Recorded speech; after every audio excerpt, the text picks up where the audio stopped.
So hello friends, welcome to the Padhai point. जैसा कि आपको पता है, हम क्लास 5 की गणित की पुस्तक जो अभ्यास कर रहे थे उनको सरल कर रहे थे।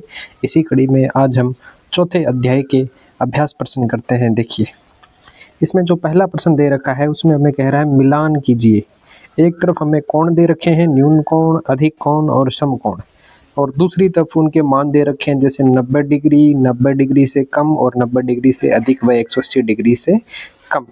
तो जो पहला है वो है न्यून कोण। हमें पता है कि जो न्यून कोण जो होता है, न्यून कोण, उसका मान 90 डिग्री से कम होता है, 90 डिग्री से कम होता है। तो हम इसको न्यून कोण जो 90 डिग्री से कम है ये रहा, इससे मिला देंगे। ठीक है। दूसरा देखिए, जैसे दूसरा है अधिक कोण, दूसरा है अधिक कोण। हमें पता है कि जो अधिक कोण होता है उसका मान 90 डिग्री से तो ज़्यादा होता है लेकिन 180 डिग्री से कम होता है। तो हम अधिक कोण को 90 डिग्री से अधिक व 180 डिग्री से कम इससे मिला देंगे। फिर है समकोण। समकोण जो होता है वो 90 डिग्री का होता है पूरा। तो आप बताइए 180 डिग्री के कोण को क्या कहते हैं? इसका जवाब आप कमेंट बॉक्स में लिखिएगा। अगला प्रश्न देखते हैं। अगला है कि कोण को चांदे की सहायता से माप कर लिखिए। यानी कोण मापने के लिए हम चांदे का उपयोग करते हैं। हमें क्या करना है, चांदा लेना है और कोण का मान निकालना है। जैसे मैंने ये चांदे से माप रखे हैं, तो ये जो है ये 50 डिग्री का है, ये वाला जो है ये 120 डिग्री का आया है, ये जो कोण है ये 90 डिग्री का आया है, और ये कोण जो है ये 125 डिग्री का आया है। आप भी एक काम करना, अपनी नोटबुक में चांदे की सहायता से इनको माप कर देखना, ये मान बिल्कुल एग्जैक्ट सही है। तीसरा प्रश्न देखिए, इसमें अपने को सिलेक्ट करना है। इसमें है कोण को किस में मापा जाता है, यानी कोण के मापने की इकाई पूछी है। पहला ऑप्शन है किलोग्राम, तो किलोग्राम में तो वजन को मापा जाता है। मीटर, मीटर में लंबाई को मापा जाता है। सेंटीमीटर, ये भी लंबाई की इकाई है, तो कोण को मापा जाता है डिग्री में। तो ये अपना ये द ऑप्शन जो है वो बिल्कुल सही है। अगला है एक आयताकार दीवार में कितने डिग्री का कोण बनता है, यानी जो दो दीवारें हैं वो कितने डिग्री का कोण बनाती है। तो दीवार जो है वो 90 डिग्री का कोण है उसमें बनता है, इसलिए सही ऑप्शन इसमें बिल्कुल सही है।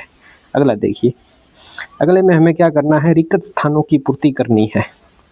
इसमें पहले देखिए, जहाँ दो किरणें आपस में मिलती है वह बिंदु खाली स्थान कहलाता है।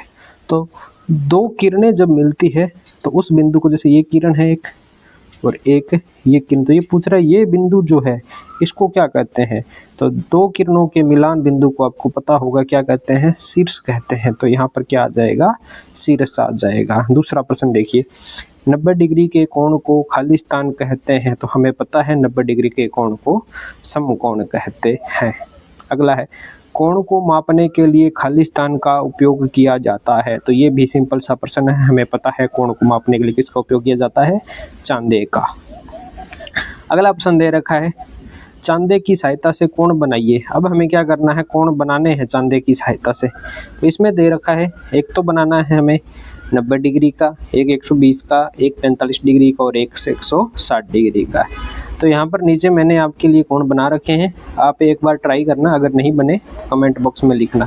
जैसे ये कोण है, ये मैंने 90 डिग्री का बना रखा है। 90 डिग्री कब होगा, जब दो लाइन आपस में एक दूसरे के परपेंडिकुलर होगी, तो वो 90 डिग्री का कोण बनेगा। अगर इस लाइन को हम थोड़ा आगे ले जाएं तो ये 90 से अधिक हो जाएगा, और इसको पीछे ले जाएं तो ये 90 से कम होगा। इसी तरह आप देख सकते हो ये कोण बने हुए हैं। जैसे ये 90 डिग्री का है, दूसरा 120 डिग्री का है, तीसरा देखिए 45 डिग्री का है, और चौथा देखिए आप 160 डिग्री का कोण बना हुआ है। तो आप इसको आराम से एक बार बना लेना चांदे से। अगर नहीं बने तो आप कमेंट बॉक्स में लिख देना, हम एक अलग से सेपरेट वीडियो बना देंगे जिसमें कोण बनाना सिखाया होगा। धन्यवाद।